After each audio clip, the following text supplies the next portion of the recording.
Meu nome de nascimento é Esther Sanofsky.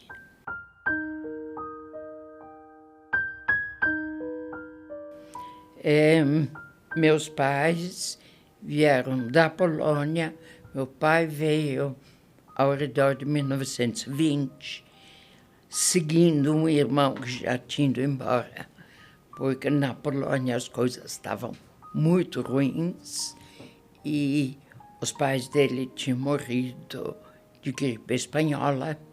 Ele conseguiu da Polônia ir para a Alemanha. Da Alemanha, ele foi para a Argentina.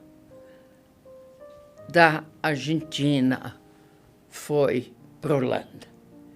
E o meu pai acompanhou o irmão dele anos mais tarde. E assim, meu pai casou com minha mãe, que também era da Polônia. Ele foi na Polônia buscar uma esposa, se apaixonou pela minha mãe e a minha mãe veio para a Holanda. Eu nasci, tinha o nome Esther, sem H, Sanofsky. Eu tive esse nome em homenagem a uma irmã dele que tinha morrido pouco antes, que se chamava Esther. Mas, já naquele tempo, em 1941, não convinha ter um nome hebraico. Então, eu passei a ser chamada Ellie. Ellie, eu fui, naquele tempo e até hoje, quem é amigo meu me conhece pelo nome Ellie. Mas, na verdade, eu sou Sanofsky. Na data de nascimento, 8 de janeiro de 1941, Amsterdã, Holanda. Então, eu nasci em Amsterdã após um período que foi muito difícil. Já na Holanda havia muitos imigrantes da Europa toda que iam para a Holanda. Por quê? Porque a Holanda, na Primeira Guerra Mundial, tinha sido um país neutro. E, como tal, as pessoas se achavam um porto seguro. Quando começou a se apertar a situação na Alemanha, as pessoas vinham da Polônia, vinham da Áustria, vinham de todas as partes da Europa para a Holanda, que, aliás, foi o caso da Anne Frank. Porque a Anne Frank vivia na Alemanha. O pai dela também fugiu para a Holanda. Muito bem. Meu pai procurou uma esposa na Polônia e ela veio de Varsóvia de trem para a Holanda. Isto deve ter sido mais ou menos em 1937. As coisas, no primeiro tempo, para os imigrantes, a situação na Holanda foi bastante boa, mas aos poucos a coisa começou a ficar difícil.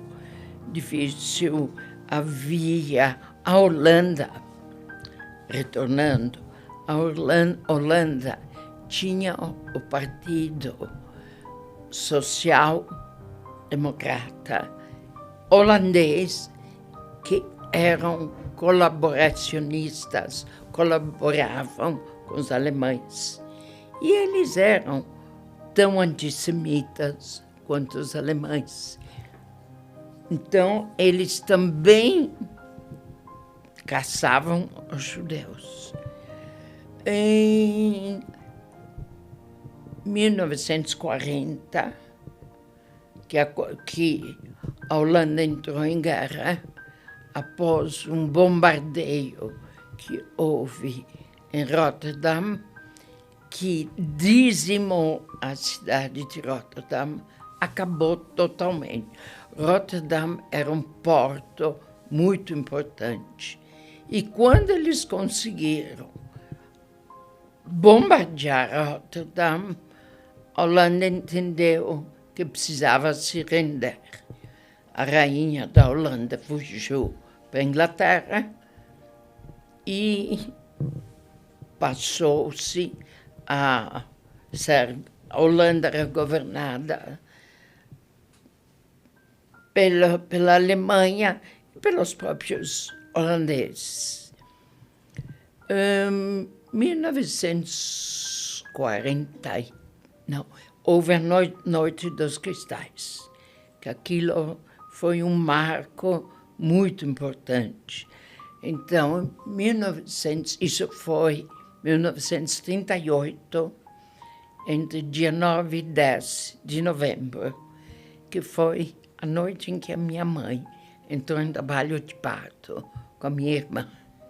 Então, enquanto ela estava em trabalho de parto, aconteceu o que aconteceu.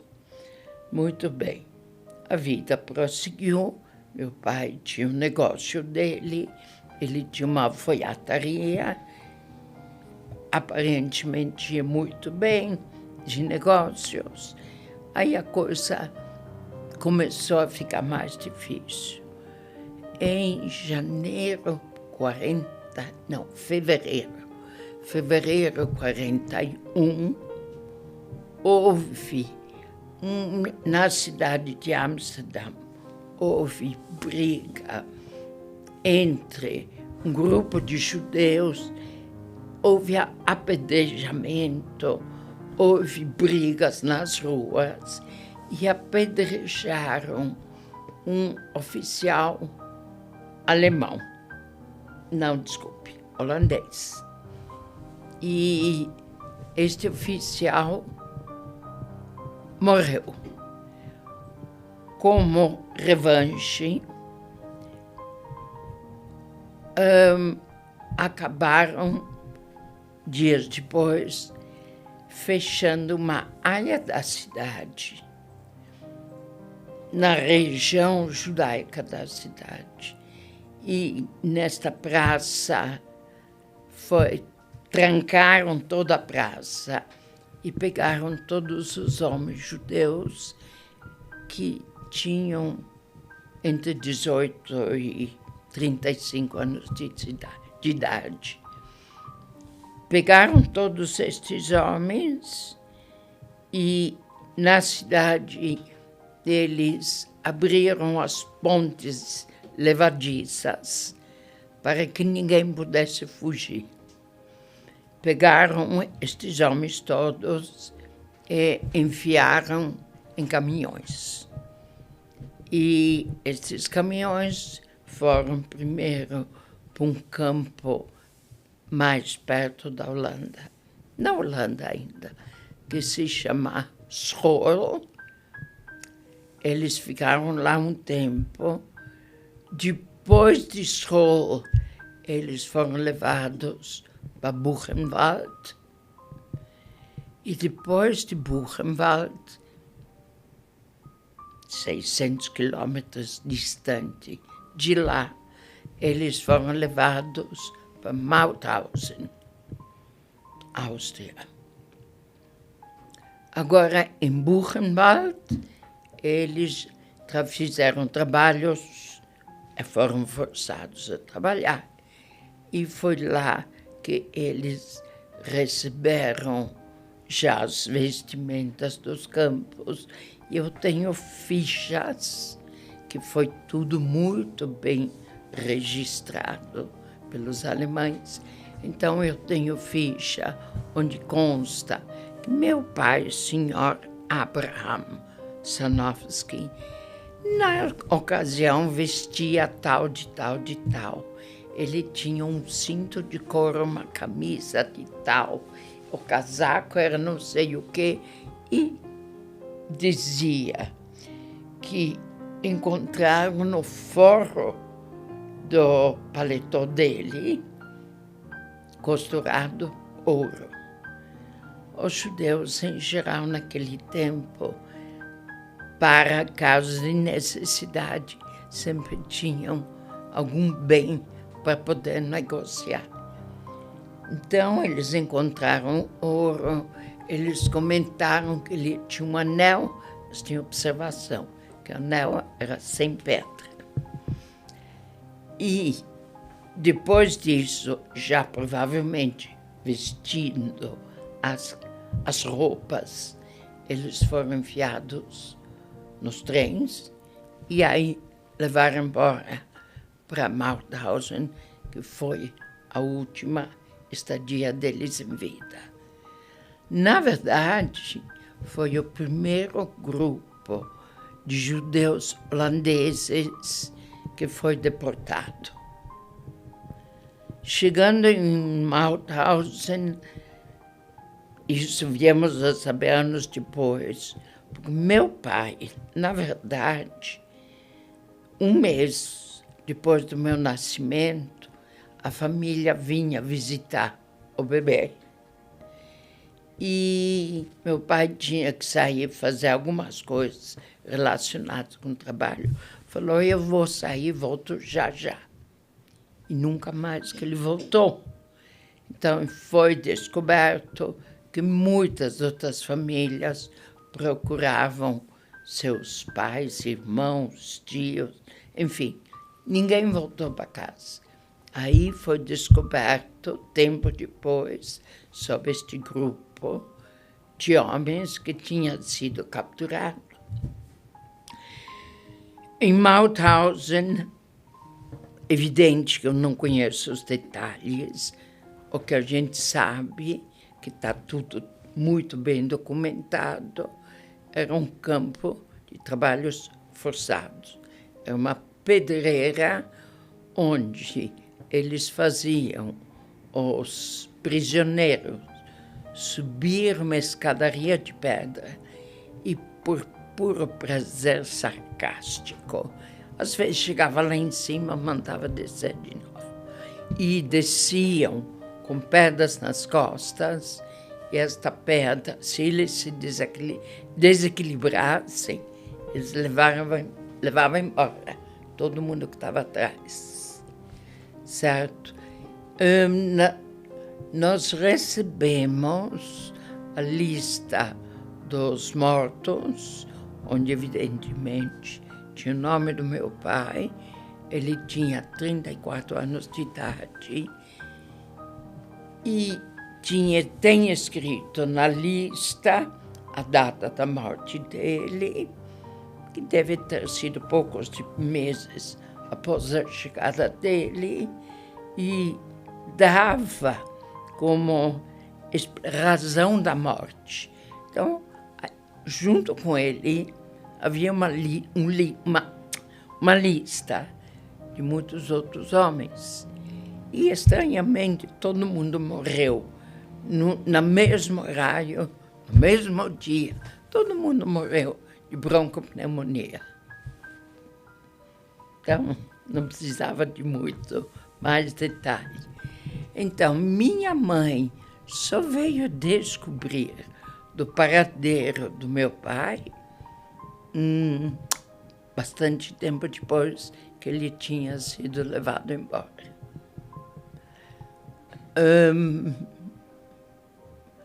A partir daí, minha mãe oficialmente estava sozinha.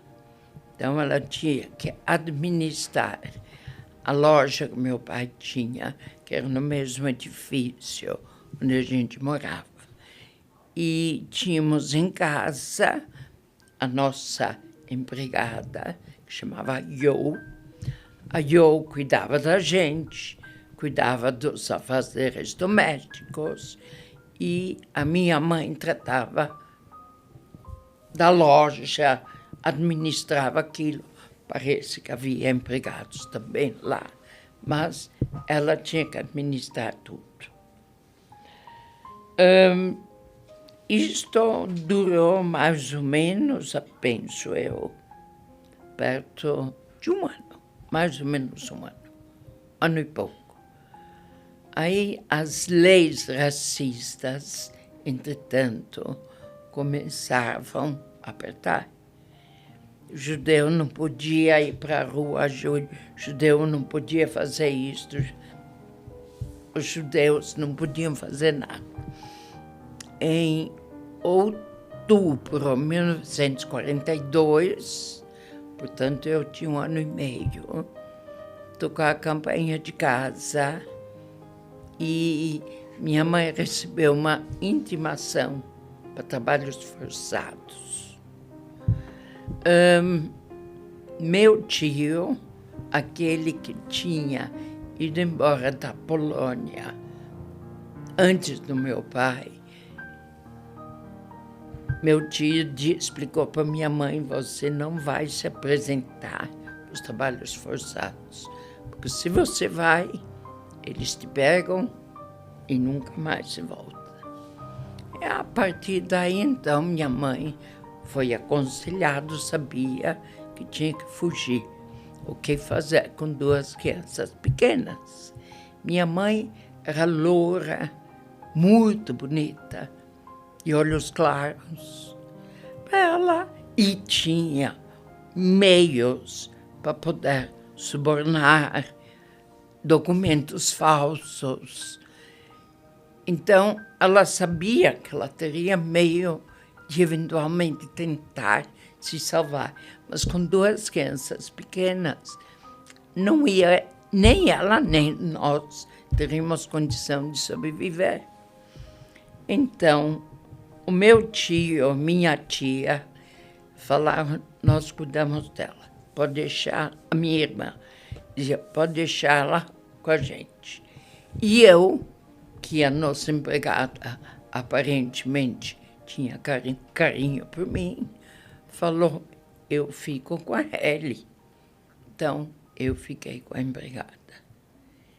E desta forma, nos separamos as 3. Minha mãe foi para um canto e nós 2 também, cada qual para outro canto. Eu fui com a empregada para a casa dela. Ela, entretanto, casou e o marido dela era de cabelo escuro e ele era originalmente do sul da Holanda. No sul da Holanda viviam, a população era mais escura. No norte da Holanda, a população era majoritariamente clara. Que cabe um detalhe interessante, que a resistência holandesa era muito bem organizada e, em geral, eram estudantes. Então, eles falavam com palavras, eles tinham, não me vem à memória a palavra, eles tinham códigos para explicar o que eles estavam fazendo. Então, eles diziam, quando eles mandavam, tinham crianças louras, eles diziam: temos um carregamento de chá de tantos quilos. Tantos quilos significavam tantas crianças louras que teriam sido mandadas para o norte. E para as crianças escuras, eles diziam: temos tantos quilos de café. Então, eu fazia parte da remessa de café. Outra coisa que muito se utilizou, que a resistência utilizava para as crianças que eles mandavam para casas de cristãos que estavam a fim de cuidar dessas crianças. Eles contavam que era alguma criança sobrevivente do bombardeio de Rotterdam, porque tinham sobrado muitas crianças que ficaram sem paz depois do bombardeamento. Então era fácil dizer, esta criança está vivendo com esta família, que ela é uma sobrevivente de Rotterdam e a família está tomando conta. Muito bem. Então, eu fiquei na casa da empregada. O marido dela, por ser do Sul, me levou de trem. Eu pude viajar de trem com ele, como sendo filha dele. Não sei como, porque cara de judia eu sempre tive, mas tudo bem, não sei. Então me levaram para o Sul e eu fiquei no Sul por um bom tempo com eles. Tanto é que eu tenho documentado isso com fotografias. Minha irmã, entretanto, foi para a casa do tio. Minha mãe, entretanto, procurou a fuga para a Suíça, porque se dizia que na Suíça era mais fácil para os fugitivos. Minha irmã, após um tempo, não podia mais ficar em casa dos tios, porque a Argentina tinha entrado em guerra. Então, meu tio, que tinha conseguido nacionalidade argentina devido ao incidente no navio de imigração, onde roubaram toda a documentação dele, ele obteve documentos argentinos oficialmente. Ele era argentino e não havia problema. A partir do momento que a Argentina entrou em guerra, ele também precisava se defender e defender a própria família. Então, minha irmã foi entregue para a Organização de Estudantes Resistência.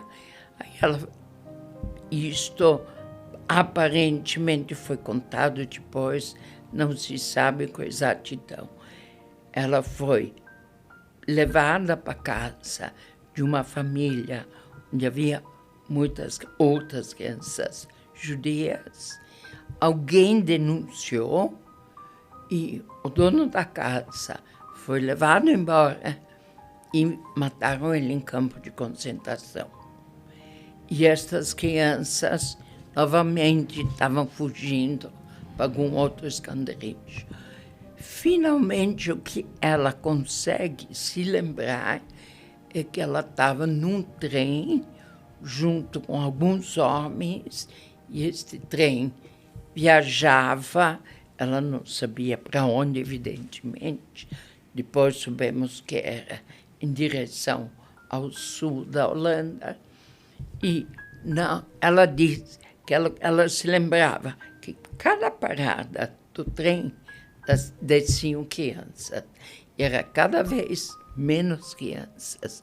Na última parada, eles desceram com ela e conseguiram entregar ela para uma família de camponeses católicos com quem ela ficou até o fim da guerra. Então, ela vivia como uma camponesa, feliz da vida, integrada totalmente à vida dos camponeses. Eu, entretanto, do Sul, não entendo, não sei os detalhes, sei que voltei para Amsterdã e a nossa empregada, precisou me devolver aos tios, porque eles também já tinham tido filho, entretanto. O filho dela, mais velho, ficou com difteria. Enquanto eu estive com ela, diz que eles me escondiam. Eu ficava escondida debaixo de tábuas de madeira. Ela diz que havia um espaço de 60 centímetros entre um degrau e outro, não sei exato. Isso quem conta é a nora dela, que a sogra contava como é que ela me escondia. Então, ela precisava sair com o filho, porque estava doente. Ela me escondia debaixo dos degraus. E perguntando por como é que eu não choraria, porque eu era um bebê pequeno. Dizia, não, ela não chora. Ele é uma criança muito feliz e muito boazinha. Não tivemos nunca problemas com ela. Mas chegou um momento que ela me devolveu para os tios. Os meus tios, tendo o próprio problema de precisar se esconder, conseguiram encontrar numa igreja calvinista, numa cidade próxima, que chama Haarlem. Na igreja, eles encontraram uma família que estava disposta a ficar comigo. Então, disse que no dia seguinte, domingo seguinte, no culto, ou na missa, não, é o culto, diz que eles me embrulharam, feito um pacotinho, e fui entregue a esta senhora como fosse um pacote, e da missa ou da igreja me levaram para a casa deles. E eu fiquei com eles até o fim da guerra. Eu me lembro bem da casa, era gente bastante humilde. O meu pai era um carpinteiro, ela era dona de casa. O filho tinha sido chamado para lutar na Alemanha e a filha, de 13 anos, tomava conta de mim. Eles tinham um apartamento muito limitado, muito apertado. E eu me lembro dia do que se passava, do que não se passava. Fato está que eu não podia ficar na janela nunca, porque evidenciava uma criança escura. E eu brincava que lá fora tinha os homens maus, que a gente brincava de esconde-esconde. Conversa de criança. Então, eu passei até os 1945, até o fim da guerra, eu estive com eles lá. Houve uma denúncia um pouco antes, tempo antes do fim da guerra. Não se sabe quem, se supõe que deve ter sido vizinho, algum vizinho que suspeitava de mim, e entraram no apartamento, ou casa, apartamento, a moradia, e antes disso me colocaram aos pés da cama da filha deles e me avisaram, você vai ficar deitada, era atravessada aos pés da cama dela. Era algo um pouco maior do que um armário, que era o local onde a filha dormia. Diziam, você fica quieta, você não abre a boca, você não se mexe. Isto é para uma criança de 4 anos e pouco. Mas eu me lembro claramente isso. Então, eu me lembro, houve batidas na porta, o dono da casa disse, lá dentro está minha filha, que está com tifo, uma coisa assim, uma doença contagiosa. E o soldado olhou e se mandou, porque ele não ia querer entrar lá. Então, depois negociaram, não sei se pituca de cigarro, alguma coisa. Eu sei que eles foram embora e eu pude sair da cama orgulhosíssima, porque eu tinha me escondido. Esta vez, me escondi de verdade. Na verdade, eu estava escondida sempre, mas para mim, era aquela vez. Eu estava muito contente, muito orgulhosos, porque eu tinha feito tudo exatamente como eles mandaram. E isso foi próximo ao fim da guerra. Houve o inverno da fome, onde havia realmente dificuldade para comer. Enquanto isso, evidentemente, soube-se depois, a minha irmã, que estava no campo com esta família, também foi feita uma denúncia. Eles estavam preparados para essa possibilidade e tinham uma cristaleira. No fundo da cristaleira, eles tinham colocado um caixote e puseram ela de pé em cima do caixote, para ninguém ver os pés embaixo. E ela também ficou quietinha enquanto eles revistavam. Esses foram mais violentos, porque esses estavam de arma em punho, ameaçando a família. Que se nós encontrarmos alguém, vai embora vocês e quem quer que esteja aqui. Então, ela se salvou, eu também me salvei. Mas a minha mãe, enquanto isso, fugiu da Holanda para a Bélgica. Houve controle na Bélgica. Precisou voltar para Amsterdã. Ela insistiu novamente. Fugiu através da Bélgica, conseguiu chegar em Paris.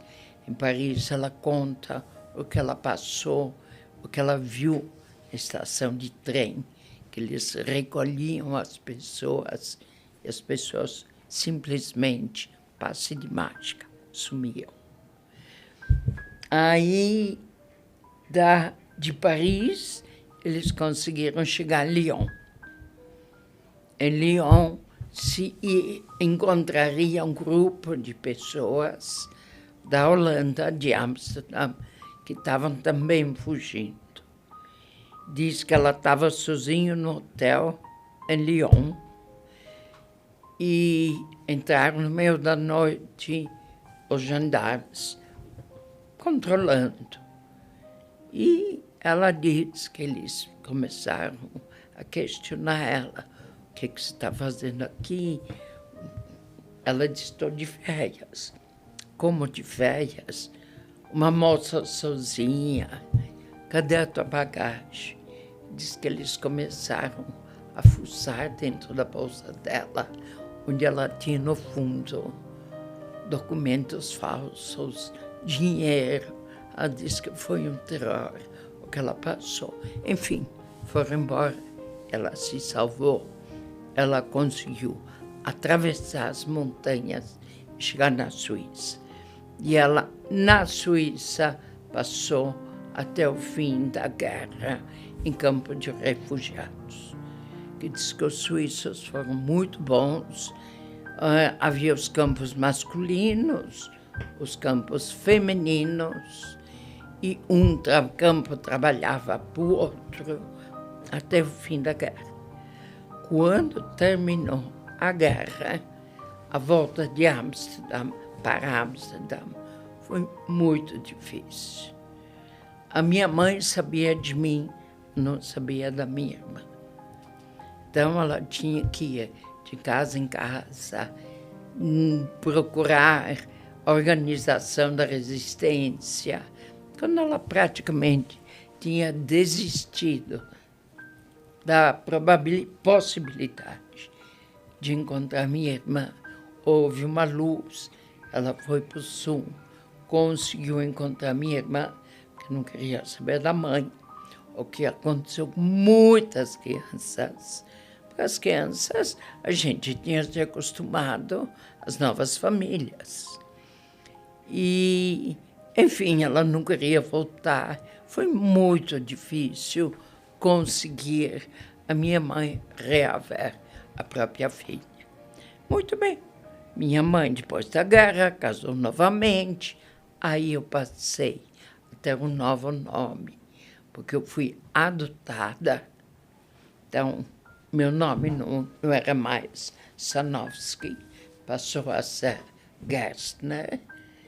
E, enfim, a história da família foi fuga não, fomos embora da Holanda, fomos para a Argentina, da Argentina viemos para o Brasil, a família prosseguiu para os Estados Unidos, nesse meio tempo eu casei, fiquei aqui, mas algo como um pouco mais de 10 anos atrás aconteceu a parte especial da história. Minha irmã, em Los Angeles, lê o Jornal dos Aposentados Holandeses em Los Angeles. E ela me diz, Eli, tem um anúncio aqui onde procuram uma criança com nome parecido com o teu. Eles contam, quem escreve este artigo, este anúncio de procura, é uma pessoa que diz que a sogra dela sempre contava que durante a guerra ela cuidava de uma criancinha judia, que seria como uma filha para ela, e que ela amava esta criança, que os filhos dela teriam uma irmãzinha, mas que ela achava que os pais da menina, depois da guerra, foram para a Austrália ou para a Argentina. Ela não sabia bem, mas ela descrevia algumas coisas que fazia lembrar a nossa história. E aí, no fim, eles dizem, quem souber, nos procure o endereço tal de e-mail, que era Nova Zelândia. Aí, eu mandei um e-mail, dizendo, poderia ser quem vocês procuram. Aí marcamos um Skype, na época se usava Skype. No Skype, este senhor olha para mim e começa a chorar. Eu falei, você? Eu falei, como é que você sabe que sou eu? Porque eu te reconheço, porque você está igual. 70 anos depois. Aí ele disse, vou te mostrar. Aí ele foi procurar fotos no Skype.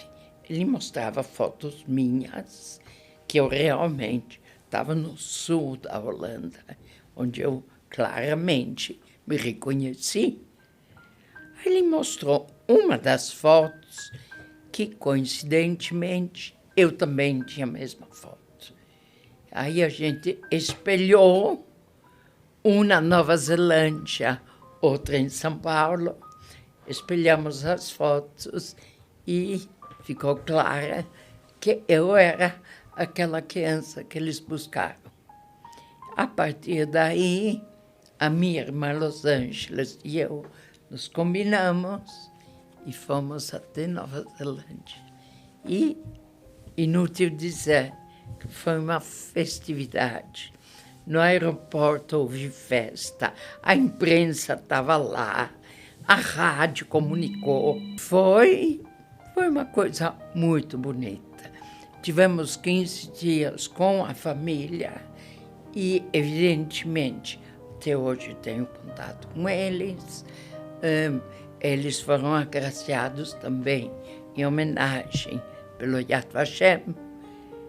E a história termina mais ou menos por aí, com todas as consequências que uma história dessas pode causar no ser humano. Aquilo chama Totenbuch, ou seja, Livro dos Mortos. A minha mãe, não sei, houve um senhor, certo senhor Asher, que eu não sei quem era esta pessoa, que tempos depois do sumiço do meu pai e outros homens, ela soube que o meu pai tinha sido levado para Mauthausen e tinha sido matado lá. Mas ela não tinha detalhes. Detalhes, provavelmente, ela só recebeu depois, que infelizmente não não solicitamos suficientemente nossa mãe para ter mais detalhes da coisa como aconteceu. Ah, sim. Eles iam todos os domingos, eles iam para a igreja. E, evidentemente, antes do término da guerra, eu não podia participar, porque eu não podia participar de nada. Quando, algumas semanas depois do término, eu pude acompanhar eles até a igreja, de mãozinha dada com eles, alguém na rua, amiga provavelmente da família, que sabia do fato de eu estar lá, me falou: Eli, mas o que aconteceu? Como é que você está na rua? Por quê? Aí eu, muito orgulhosa, contei para eles: agora eu posso, porque o tio Adolfo morreu. Minha mãe casou com o irmão da minha tia, que cuidava da gente, que praticamente ela era da resistência, a mulher do meu tio. E o irmão dela casou com a minha mãe. E depois disto, 46, 47, nasceu meu irmão. E vivemos em Amsterdã. Minha mãe teve bastante dificuldade, depois da guerra, para refazer uma casa. Quando ela precisou fugir, ela tinha pedido para uma vizinha, ou a vizinha se ofereceu, tomar conta dos bens dela. Sei lá quais eram os bens, não sei. Mas certamente eu sei que estava envolvida também uma máquina de costura. E quando ela voltou, ela foi para a vizinha e pediu de volta as coisas dela. A vizinha disse: tudo que está aqui dentro é meu. A minha mãe, que não era uma pessoa que aceitara as coisas tão facilmente, foi para a polícia e aí relatou o fato. A polícia falou: nós vamos com você. Eles falaram: aponta aqui o que foi teu, o que não era teu. Aí ela: isto é meu, isto é meu, isto é meu. Entregue. Aí ela entregou, ela recebeu as coisas de volta. Mas o primeiro tempo na Holanda, após a guerra, foi extremamente difícil. Vivemos juntos com outra família, até aos poucos, cada qual encontrar seu caminho. Minha irmã, que depois foi marido dela, ele também fugiu para o norte da Holanda. Ele foi encontrado por acaso. A família dele, com exceção de uma irmã, tinha sido toda dizimada. Foi muito difícil. E havia falta de tudo, falta de alimento.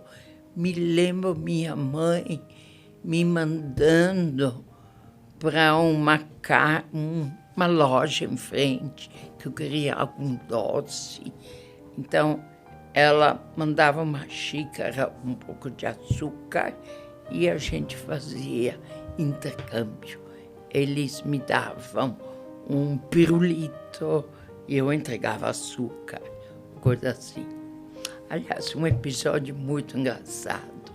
Depois da guerra, minha mãe me mandou ir em algum lugar procurar alguma coisa para ela. E eu me lembro claramente que eu atravessei a parte dos canais para procurar aquilo que minha mãe pediu. E nesta loja, eles vendiam chiclete. Os americanos tinham introduzido chiclete na Europa. Chiclete era uma coisa nova. E eu fiquei fascinada por esse chiclete. Então, eu, muito de escondida, consegui, com algum troco que a minha mãe teria me dado, não lembro, eu consegui chiclete. Aí eu fui para casa mascando o tal do chiclete. Quando chegou perto de casa, falei, e agora? Preciso esconder meu chiclete. Aí enfiei dentro da cabeça. Passei 2 meses, a família tentando tirar o chiclete da minha cabeça. Mas são episódios do pós-guerra, né? Mas nós ficamos na Holanda. Os negócios que se faziam nem sempre eram totalmente honestos. O novo marido da minha mãe era um daqueles que não fazia negócio tão honesto. E ele fez uma vida bastante difícil para minha mãe. E, no fim, emigramos para a Argentina. Na pós-guerra era minha irmã, minha mãe e eu. Depois de 1 ano e pouco, teve o meu irmão e o novo pai adotivo, que a gente nunca teve muito carinho por ele. E, em 49, minha mãe veio embora para a Argentina com o marido, meu irmão. Minha irmã e eu ficamos na Holanda mais 6 meses.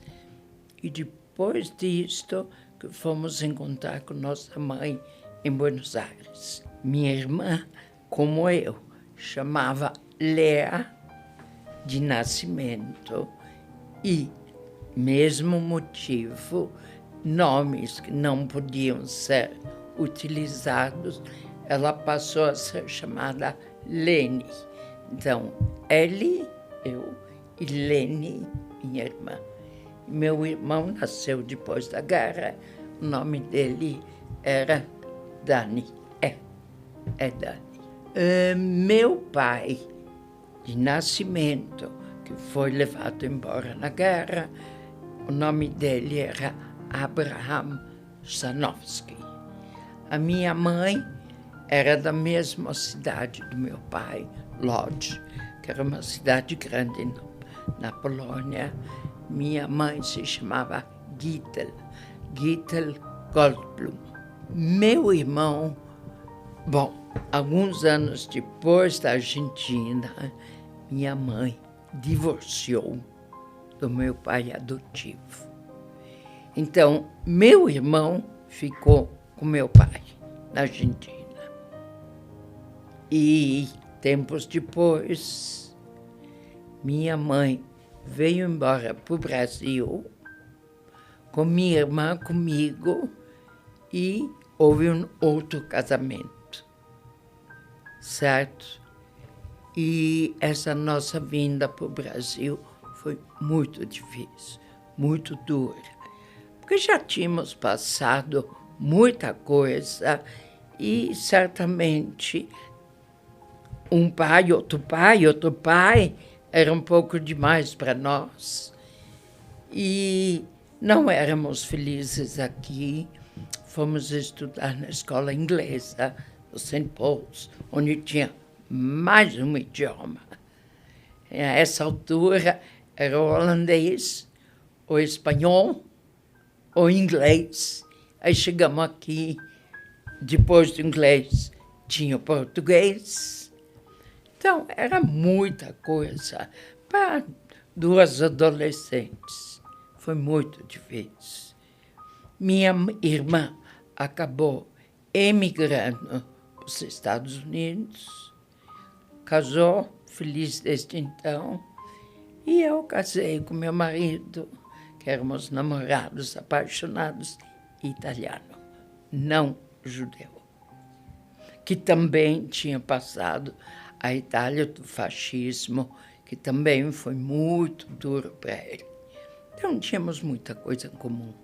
Lembro muito bem, um calor do inferno, fevereiro, pleno carnaval, nós estávamos num hotel na Avenida Ipiranga, quase esquina da São João, Hotel Marabá. Era o Hotel Marabá. Aí nos deram mamão, café da manhã. Abriram aquele mamão cheio de sementinhas que eu achava que era para comer. Era um horror. A única coisa que eu lembro de ter gostado era Guaraná Antártica. Aquilo a gente amava. Não esqueça que Buenos Aires, 1955, era a capital da América do Sul, era Paris, com confeitarias, tudo que havia de melhor.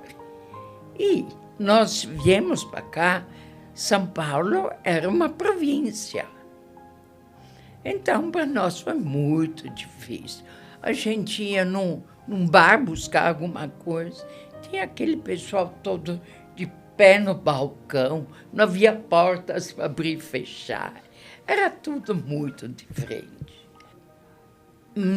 Nós viemos de Buenos Aires para cá, viemos num navio francês, com o marido novo da minha mãe, que nos obrigava a comer pera com queijo, que a gente odiava. Mas, enfim, havia na época uma pensão para estrangeiros, na rua Barata Ribeiro. Era uma pensão muito boa, mas nós odiávamos. Depois eles alugaram uma casa numa travessa da Faria Lima, Irlandino Sandoval. Aí eu fiz, em seguida, tive que fazer, depois da escola inglesa, eu tive que fazer exame de adaptação para a escola brasileira. Depois daquele endereço, fomos morar na Gabriela Monteiro da Silva. Da Gabriela Monteiro da Silva, fomos morar na Barão de Limeira, quase esquina da Eduardo alguma coisa, lá no fundo. Como é que chamava? Não lembro. Eduardo alguma coisa. Então, moramos lá.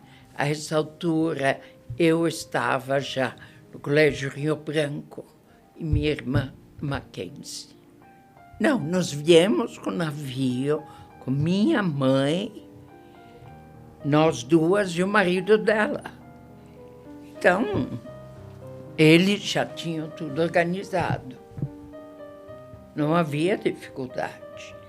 A dificuldade que havia, que era muita, era emocional. Mas, do resto, não. Conheci aqui, através de uma minha amiga, que é amiga até hoje, italiana, judia, e ela me apresentou uma pessoa amiga, um amigo, que também era italiano, e aí foi amor à primeira vista. Foi num clube polonês que havia na 9 de julho. Mas veja lá, isso foi em 1959, por aí. Tenho 3 filhos, mais velha Daniela, depois vem o Fábio, e depois vem a caçula, que é Manuela, e tenho 6 netos.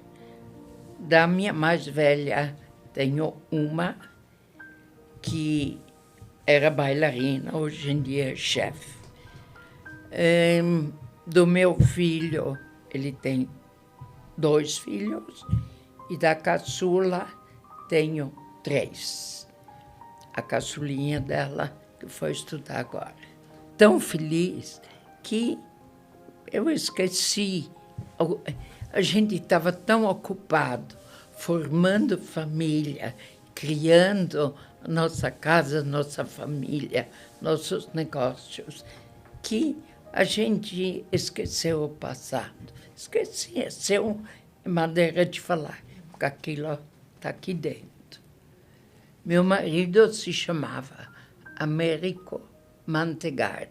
Ele era de Milão. Ele era uma pessoa muito especial, com sentido de humor fora do comum. Ele era 11 anos mais velho do que eu, mas tínhamos em comum um passado europeu, educação europeia. Enfim, fomos muito felizes, até o dia que a morte nos separou.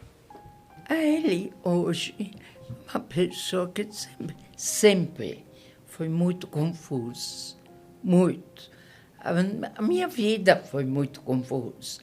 E agora meu marido faleceu faz muitos anos. Ele faleceu em 1991. E eu prossegui. Eu acho que eu sempre tive a necessidade de ter uma casa. Eu estava sempre à busca de uma casa e uma família. Então, para mim, casa e família sempre foram extremamente importantes. O que me provoca? É difícil dizer o que provoca. Provoca inconscientemente. Não é uma coisa que fique claro que eu sei de uma coisa, que o que eu sou hoje, a primeira parte era a minha infância que eu passei e depois a nova etapa a partir do momento que eu casei, me tornei uma adulta. Lógico, trabalhei durante o meu período já de adulta, mas não há nada especial que eu possa dizer que tenha provocado. Eu sou uma consequência, uma somatória das coisas que foram acontecendo. Em 2010, me forçaram a pensar no passado, porque eu era muito criança. Esta parte eu não lembro. Essa parte, eles que me contavam, porque eu era muito pequena. A segunda parte, com a família de Harlem, a família calvinista, essa eu lembro. Tanto é que, semana passada, que eu tive com os descendentes da família, eu comentava, ela me mostrava o apartamento. Eu dizia, me explica uma coisa. Eu tenho na minha memória um cheiro de carne, de molho de carne. Como é que eu podia sentir cheiro de carne em período de guerra? Não é? Quem podia comer carne? Aí ele me explicou que a casa atrás da casa onde eu ficava, o vizinho de fundo, era um açougue. E este açougue era amigo da família. Então, às vezes, ele mandava carne para eles. Então, são coisas que na memória ficam. Eu não sabia disso. Ela contou isso agora. Mas lembrar claramente, não posso dizer que ficou muito claro o que eu lembrava, ou que eu lembro. Ela, por exemplo, passamos perto de um lago que era perto da casa. Eu me lembro daquele lago. Eu me lembro que, possivelmente, foi logo depois da guerra. Então, ela me levava a passear, porque quando terminou a guerra, não é que por um passe de mágica tudo voltou ao normal. Levou muito tempo. Então, eu fiquei na casa da família por um bom tempo, ainda, já em tempos de paz, mas a minha mãe não tinha conseguido voltar da Suíça. Porque a minha mãe, para atravessar da Suíça para a Holanda, sem saber de quem tinha sobrevivido, sem saber de filhos, casa, levou um bom tempo. A parte mais da história foi aquela que me deu maior felicidade. Foi meu marido. Porque, politicamente, não posso dizer. Foi meu marido. foi uma enorme perda, evidentemente, quando ele morreu. Mas ele foi muito importante. Como eu disse, ele vinha de família de gente de teatro. Então, ele tinha um sentido de humor, perspicácia. Ele era brilhante, ele era especial, muito especial. Nos dias que correm, é extremamente difícil fazer uma resposta dessas. Seria hipocrisia dizer que queremos que o mundo tenha paz, porque fica evidente que não vamos ter paz. Fica evidente que tem problemas climáticos, políticos, religiosos. Então, não podemos dizer nunca mais. Eu conto essa história para que seja ouvido, para que nunca mais se repita. Está se repetindo. E como?